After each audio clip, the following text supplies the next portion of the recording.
கிறிஸ்துவுக்கு அன்பானவர்களே, இந்த நாளுக்காக ஆண்டவரை ஸ்தோத்தரிக்கிறேன். உங்கள் மத்தியில் பேசும்படியாக தேவன் கொடுத்த கிருபைக்காக தெய்வக்காக ஸ்தோத்தரிக்கிறேன். வேத வசனம் சொல்லுகிறது, அங்கே யோவான் 5ஆம் அதிகாரம் 27வது வசனத்தில், அவர் மனுஷகுமாரனாக இருக்கப்படியினால் நியாயத்தீர்ப்பு கொடுக்கும்படி சகல அதிகாரமும் அவருக்கு கொடுக்கப்பட்டிருக்கிறது.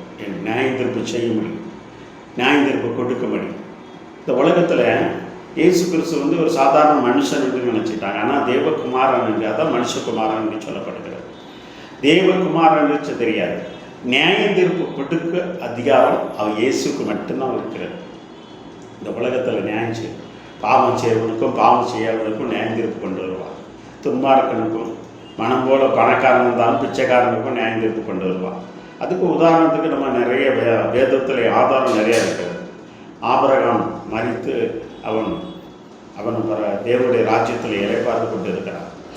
அதே போல் ஐஸ்வர்வானும் என்ன பண்ணுகிறார், அவன் மரிக்கிறான். அதே போல் ஆபிரகாம் மடியில் லாசரு மரித்து அவருடைய பாதத்தில் இருக்கார். வேதத்தில் பார்க்குறோம். அப்போ அங்கே வேதம் சொல்லப்படுகிறது, அங்கே அவங்களுக்கு என்ன வேறு வேறு இடம் இருக்கிறது. அப்போ நியாயம் தீர்ப்பு, ஒரு மனுஷன் நியாயம் தீர்ப்பு, அதாவது தீர்ப்பு வழங்குற நீதிபதி தீர்ப்பு வழங்குகிறார். அவர் யாருக்கு நியாயம் பக்கம் இருக்கோ அது நியாயத்தை விசாரித்து தீர்ப்பு வழங்குகிறார். ஆனால் அந்த உலகத்தில் உள்ள எல்லா காரியத்தையும் விசாரித்து அவன் செய்கிற பாவத்தை விசாரித்து நியாயம் தீர்ப்பு கொடுக்கிறவர் ஆண்டவராகிய இயேசு கிறிஸ்து ஒருவர் தான்.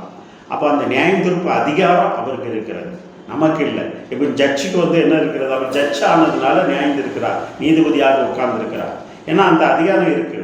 அவர் அதை நியாயம் விசாரித்துக் கொள்ளு. இந்த குறிப்பிட்ட ஜனங்கள் என்னென்ன பாவம், எவன் பொய் களவுண்டான், எவன் வெட்டினா, என்னென்ன எதெல்லாம் அதுக்கு தக்கன நியாயம் தீர்ப்பு.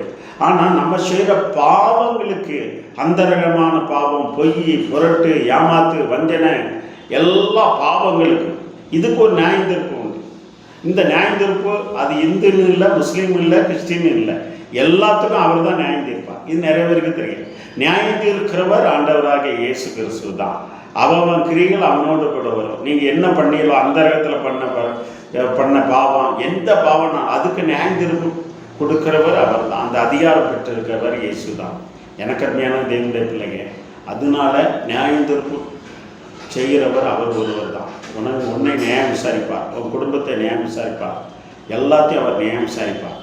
அதனால நீ நீதிக்கு பயந்து நியாயமாக நடக்கிற, அதான் சொல்லுவாங்கள, இப்போ கொஞ்சமாவது மனச்சாட்சி இருக்க, நியாயமாக நடங்கப்பா அப்படின்னு சொல்லுவார். கடவுள் பார்த்துட்டே இருக்கிறார். ஆனால் ஒரு நாள் தீர்ப்பு வரும், நியாயம் தீர்ப்பு கொடுக்குறவர் அவர். ஞாபக புஸ்தகம்னு வரும். நீ செஞ்ச பாவம் புஸ்தகம் ஒன்று இருக்கும், ஞாபக புஸ்தகம்னு ஒன்று இருக்கும். ஆனால் தேவ பிள்ளைங்க, அதனால அதை கொண்டு தான் உன்னை நியாயம் தீர்ப்பார். ஐயோ என்னை நியாயம் தீர்க்க யார் இருக்கா என்று சொல்லி நீ கலைப்பு கொண்டு இருக்கலாம். என்ன மோசையை பொறுத்துக்க, எங்களை நியாயாதிபதியாக உன்னை நியமித்தவர் யார் அப்படிங்கிற அந்த மோசை கொண்டு தான் இஸ்ரேல் ஜனங்களை ஆண்டவர் நடத்துவார். அப்போ நியாயம் விசாரிக்கிறதுக்கு நமக்கு அதிகாரம் தேவை. ஜட்ஜுக்கு எப்படி அதிகாரம், அதே போல் இந்த உலகத்தை நியாயம் விசாரிக்கிற வருகிறவர் ஆண்டவராக இயேசு கிறிஸ்து சீக்கிரம் வருவார். அவர் நியாயம் விசாரிப்பார்.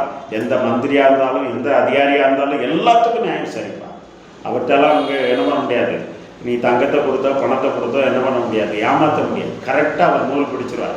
அவருக்கு நியாயாதிபதி நியாயம் தீர்ப்பார், நியாயாதிபதியாக வருவார். நியாயம் தீர்க்கிற அதிகாரம் இயேசுக்கு இது மட்டும்தான் இருக்கிறது. உலகத்தில் வேறு யாருக்கும் இல்லை. இந்த உலகத்தில் இருக்கிற அதிகாரம், நியாயாதிபதி, ஜட்ஜி விசாரிக்கிறது, இது அதிகாரம். இது உலகத்தோடு அழிஞ்சு போகும். ஆனால் இந்த உலகம் செத்ததுக்கு அப்புறம் நியாயம் இருக்கிறது இல்லவா, அவன் செய்கிற பாவம் அவனோடு கூட வரும். என்னென்ன செஞ்ச செத்ததுக்கு அப்புறம் நியாயம் இருக்கிறது உலகத்தில். அந்த நியாயம் இருக்கிறது ஆண்டவராக இயேசு கிறிஸ்து தான். அதனால நீங்கள் நியாயம் இருக்கிறதுக்கு நமக்கு ஆளையே நினச்சிடாதுங்க. இந்த உலகத்தோடு முடிஞ்சு போதுன்னு நினச்சிடாதுங்க. அதுக்கப்புறம் ஒரு வாழ்க்கை இருக்கிறது. நீ மறித்தாலும் அதுக்கப்புறம் உன் வாழ்க்கை இருக்கிறது. உன்னை ஆபிக்க தக்கன, நீ செய்த தக்கன உனக்கு ஆண்டவர் நியாயம் தீர்ப்பா. அதனால சீக்கிரமாக மனம் திரும்பு. நீ யாராக இருந்தாலும் சரி, பணக்காரன் இருந்தாலும் சரி, பிச்சைக்காரனாலும் சரி, அரசியல்வாதியாக இருந்தாலும் சரி, அதிகாரியாக இருந்தாலும் நீ மனம் திரும்பு. உனக்கு நியாயம் தீர்ப்பு உண்டு. நீ நியாயம் தீர்ப்பு உண்டு. வருகிற நாட்களில் எலெக்ஷன் வருகிறது. ஓட்டு போடுறது யாருக்கு நல்லதை போடணும் அப்படின்னு சொல்லி கடவுள் பயத்தோடு போடுங்க. மதத்துக்காரன் சொன்னால், ஜாதிக்காரன் சொன்னால் என்று சொல்லி, என் மாமன் சொன்னால், மச்சான் சொன்னாலும் சொல்லி போட்டுறாதங்க. பணத்துக்காக வாங்கி போட்டுறாதுங்க. நீங்கள் மனச்சாட்சியோடு யார் நல்லவர், எந்த ஒரு ஜாதியை பார்க்காதபடி, மதத்தை பார்க்காதபடி, எந்த ஒரு காரியங்களும் வன்முறை தூண்டாதபடி உலகத்தை ஆளுன்னு நினைக்கிறார்களோ, எல்லா ஜாதி ஜனத்தையும் எல்லா மதத்துக்காரையும் நேசிக்கிறவர்களுக்கு தக்கன நீங்கள் போடுங்க. இல்லைன்னா நியாயம் தீர்ப்பு ஆண்டவர் உங்களுக்கு கொண்டு வருவா. நீங்கள் மனம் திரும்புங்க. கண்களை மூடி ஜெபம் செய்வோம். நல்ல ஆண்டவரே ஸ்தோத்திரம்ப்பா. நியாயம் தீர்க்கிற அதிகாரம் நமக்கு கொடுக்கப்பட்டிருக்கிறது. நியாயம் விசாரிக்கிற, நியாயம் தீர்க்கிற உலகத்தில் நீதிபதி இருக்கிறாங்க, நியாயம் தீர்ப்பு கொடுக்கறதுக்கு. அவங்கவுங்க தப்பு செய்யறது. ஆனால் நீ பாவத்துக்கு உலகத்தையே நியாயம் தீர்க்கிற நீரப்பா. ஆண்டவரே, ஒருவேளை எங்களுக்கு குற்றங்கள் குறைகள் இருந்தால் தயவால் மன்னித்து நீரை பார்த்தா நீர் அந்த ஞானத்தில் இருந்து நீர் மனம் இறங்கி எங்களை விடுதலை கொடுக்கிற தேவனே ஸ்தோத்திரம். இந்த வார்த்தை கேட்டுக்கொண்டு இருக்கிற ஒவ்வொரு மேலும் உடைய வல்லமை கடந்து வர முடியாது. வழியிடத்தின் ஆசீர்வாதம் இயேசுவின் நாமத்தினாலே.